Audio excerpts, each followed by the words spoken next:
आप सभी को जय सिया राम।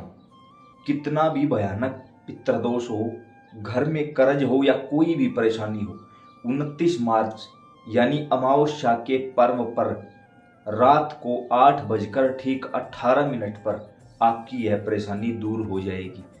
कैसे हो जाएगी, क्या करना पड़ेगा, वीडियो में करके दिखाएंगे। एक ही शर्त है, वीडियो में आखिर तक हमारे साथ बना रहना होगा। पूरी कोशिश करूंगा एक एक सवाल का जवाब देने की और करके दिखाने की। सबसे पहले तो आप जब भी इस वीडियो को देखो, अपने आप से आपको एक सवाल पूछना है कि मेरी परेशानी क्या है। ये नहीं है कि नौकरी भी नहीं मिलती, पैसा भी नहीं आता, व्यापार नहीं चल रहा, बच्चे परेशान कर रहे हैं, ये नहीं। कोई भी एक चीज, और मैं कहूंगा कोई ऐसी चीज लेकर बैठो कि एक ही चीज मांगने से कई अन्य चीज उसके साथ आपको प्राप्त हो जाए। यानी किसी भी परेशानी की जड़ को पकड़ो, वो आप सोचोगे और घर के मंदिर में बैठकर जिस भी देवी देवता को मानते हो उससे प्रार्थना करो कि इस समय मैं इस चीज से परेशान हूं और कृपा करके मेरी इस चीज को समाप्त कर दो। अब 29 मार्च की रात को, अमावस्या की रात को क्या विशेष है? सूर्य ग्रहण, शनिवार, अमावस्या, तीन चीजें एक साथ आई हैं। ऐसे में 8 जो नंबर है वो शनि का है, 1 जो नंबर है वो सूर्य का है। तो ऐसे में सूर्य नारायण भगवान शनिदेव से कहकर और पितरों से प्रार्थना करके हमें पितृदोष और कर्ज और हमारी परेशानी से मुक्ति दिलाएंगे। 8 बजकर 18 मिनट, आगे क्या है 8, पीछे क्या है 8, बीच में क्या है 1, यानी सूर्य नारायण भगवान बीच में आए हुए हैं, आपकी परेशानी दूर कर देंगे। करना क्या होगा? पहली बात, आपको परेशानी पता होनी चाहिए कि मेरी परेशानी ये है। 1000 बातें नहीं रोनी वहां, ये बात मैंने 2 बार रिपीट कर दी है। केवल एक चीज लेकर बैठोगे। क्यों बार बार रिपीट कर रहा हूं? क्योंकि मेरे पास मैसेज के जरिए, फोन कॉल के जरिए मिलते हैं वो भी, उनको पता ही नहीं कि मैं परेशान किस वजह से हूं। हजारों बातें मेरे सामने। नहीं भाई, आप हजारों बातें रखते हो, मैं सिर्फ आपको इतना कह के हाँ बाबा ठीक करेंगे बस आपसे किनारा कर लेता हूं। क्यों? मैं समझ जाता हूं कि आपको आपकी परेशानी पता ही नहीं है, आप परेशान नहीं हो, आप विचलित हो। इसलिए घर पर बैठकर अपनी एक परेशानी कोई भी 8 बजकर 18 मिनट पर यह काम कर देना। कैसे करना है? अब जब हम बाहर से अंदर आते हैं, हमारे घर में बाहर से अंदर आते हैं, तो राइट हैंड साइड घर के अंदर की तरफ, बाहर की तरफ नहीं, घर के अंदर की तरफ बैठ जाइए। क्या चीजें लेकर? 2 दीपक लेकर। एक दीपक में आपको तेल का दीपक लगाना है, चौमुखा। याद रहे ये 4 बातियां नहीं, केवल 2 बातियां हैं, लेकिन इतना बड़ा कर लिया गया है कि देखने वालों को ये 4 बातियां नजर आती हैं। चौमुखा दीपक बोलते हैं इसको, ये रख लेना है। एक दीपक में थोड़े से चावल और एक छोटा सा कपूर का टुकड़ा रख लेना है। अब करना क्या होगा? आप तेल के दीपक को, इस दीपक में तेल डालोगे, आप अपना मुख दक्षिण दिशा में करके दीपक में तेल डालोगे, रखोगे, दीपक को जलाओगे, प्रज्वलित करोगे दीपक को। दीपक यहाँ प्रज्वलित करके नहीं दिखा सकता क्योंकि यहाँ ज्यादा प्रकाश फैल जाएगा, वीडियो में इफेक्ट आता है उस चीज का, तो ये प्रज्वलित करके नहीं दिखाऊंगा आपको एक बार। उसके बाद अपने राइट हैंड में आपको जल लेना है। राइट हैंड में जल लेकर आपको प्रार्थना करनी है, हे श्री विष्णु भगवान, इस समय मेरा नाम ये है, मेरे पिता का नाम ये है। शादीशुदा महिला कर रही है तो पति का नाम बोलेगी, बाकी सभी पिता का नाम बोलेंगे। इस जगह का निवासी हूं, मेरा गोत्र यानी कि सरनेम ये है। आज शनिवार का दिन है, अमावस्या तिथि है। इस समय 8 बजकर 18 मिनट हो चुके हैं। 8 बजकर 17 मिनट से पहले पहले आपको ये सारी तैयारियां कर लेनी है।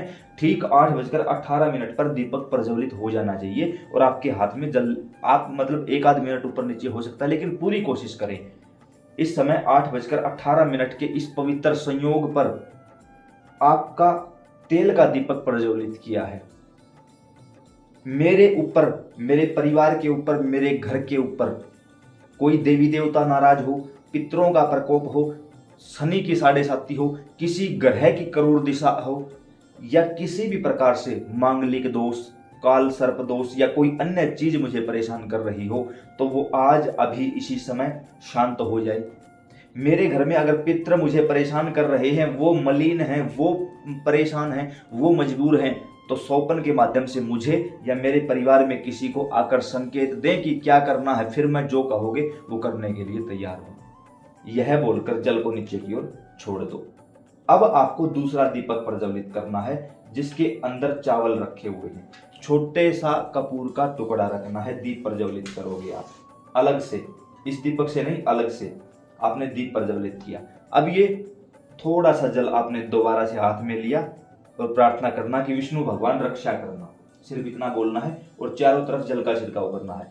अब इन दीपकों को गलती से भी कोई नेगेटिव चीज इनके ऊपर नहीं आ सकती, अब ये पॉजिटिव रहेंगे। अब ये जलाकर आपको प्रणाम करना है, आपने अपनी परेशानी बता दी। अब उठकर अपने काम लग जाओ, कुछ नहीं करना है, देखना भी नहीं इनकी तरफ। अगले दिन सुबह यानी कि 30 मार्च की सुबह इस दीपक को, तो इसमें बाती बची हो ना बची हो, उठाकर कहीं भी रख दो। बाती बची है इस दीपक में रख लेना। अब सुबह ये देखना कि कितने चावल जले हुए मिले हैं आपको। जितने चावल जले हुए मिले हैं उतना ही आपका पितृदोष समाप्त हो गया है। अब कुछ लोग, कुछ एक्स्ट्रा माइंडेड लोग होते हैं, एक्स्ट्रा हाइपर बच्चे हैं, कुछ ऐसा कर देते हैं कि ज्यादा कपूर डाल लेते हैं, सारे ही जल जाएंगे। नहीं, थोड़े से चावल, थोड़ा सा कपूर का टुकड़ा, बिल्कुल छोटा सा, खेल मत खेलो, जो बताया गया सिर्फ उतना ही करो। ऐसे में जो भी बचा हुआ है उनको, और ये जो बाती बची हुई है इनको लेकर आपको किसी भी मंदिर में नीम के पेड़ के नीचे जाना है। वहां जाकर अपना मुख दक्षिण दिशा की तरफ करें और उस पेड़ की जड़ में जो भी बचा हुआ है उसको डाल दें और प्रार्थना करें कि मेरे घर का जो भी पितृदोष, कोई मांगलिक दोष, कोई काल सर्प दोष, कोई शनि की 7.5 या कोई भी परेशानी है, यहीं रह जाओ, हम नहीं ले जाना चाहते आपको। उन चीजों को वहीं पर छोड़कर, जो दीपक है इसको भी वहीं छोड़कर घर वापस आ जाओ, आकर अपने काम में लग जाओ, ज्यादा कुछ नहीं करना। शनिवार की रात को जब आप सोओगे, निश्चित तौर पर आपके पितर, आपके पूर्वज आपसे कांटेक्ट करेंगे। अगर आप पितृदोष से पीड़ित हो तो लगेगा कि कोई अन्य परेशानी है, जैसे कोई भूत प्रेत की परेशानी हो जाती है, तो सोपन के माध्यम से आपको लगभग काली चीजें नजर आएंगी, समझ जाना। कोई देवी देवता का भोग बोल रखा है जो नहीं लगाया है, वो देवी देवता सोपन के माध्यम से आ जाएंगे। पितृ भूखे हैं तो कोई भोजन करता हुआ दिखाई देगा। किसी भी प्रकार से जो भी चीज आपको परेशान कर रही है वो सोपन के माध्यम से अवश्य कांटेक्ट करेगी आपसे, समझना आपको पड़ेगा। अब गलती से भी हमारे पास मैसेज या फोन करके ये ना कहें रात को ये दिखाई दिया, वो आपको समझना पड़ेगा भाई, आपके घर की परेशानी है। ये क्यों बोल रहा हूं? क्योंकि भाई जवाब देने वाले हम अकेले हैं, सवाल पूछने वाले लाखों बैठे हैं। किस किस का जवाब दूं, कैसे दूं, समझ में नहीं आ रहा। इसलिए प्रार्थना है।